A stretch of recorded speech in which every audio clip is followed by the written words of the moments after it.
I know I've talked a lot about the video game that I'm making, but I never really talked about the program that I use. So what's really nice, I'm really big into retro gaming. You know, I found my wife's old NES. My wife hooked it up, and I bought an old, or I technically traded, some render tokens for an old like CRT PVM monitor, and so I've been playing on that, and I absolutely fell in love with it. And watching, people play retro gaming and seeing the history of retro gaming and like speed running and stuff, I got really big into it. And so I wanted to look into how it was to create a game, And so I discovered NESMaker and started just like doing all the tutorials, just going through the tutorials. And I found it to be surprisingly easy to get into it. So NESMaker is basically a GUI-based, program that allows you to build your levels and change your inputs and stuff like that. And you can do it all GUI-based, and it's really neat.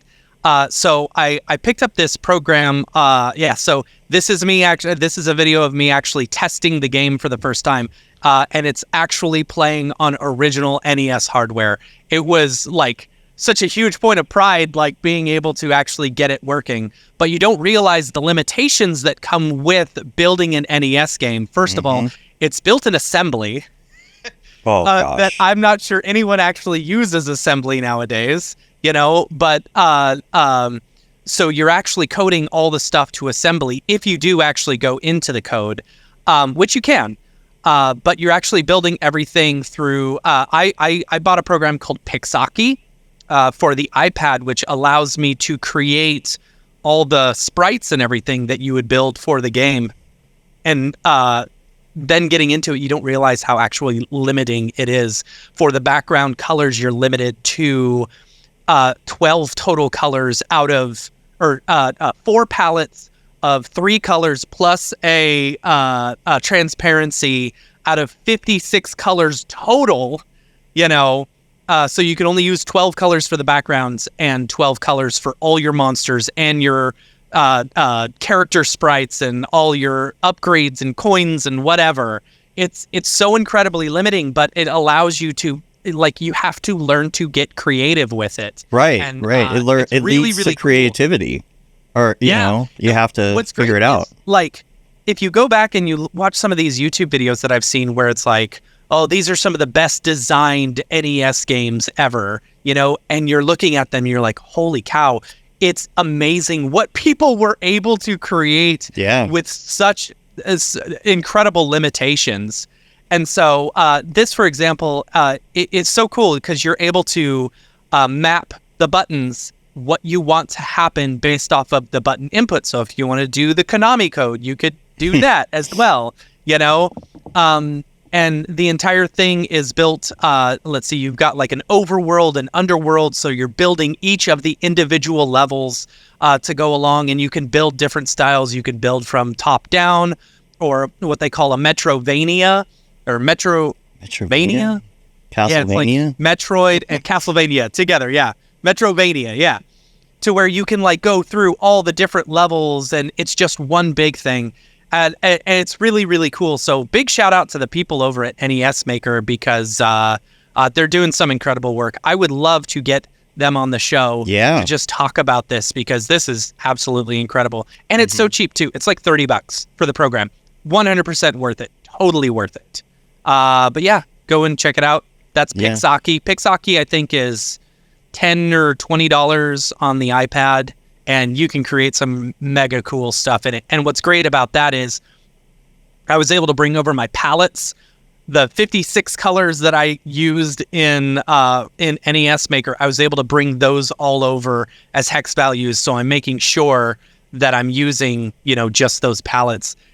And the hardest part is you have to make sure that you're only using 4 colors or 3 colors and transparency in a 16 by 16 pixel grid.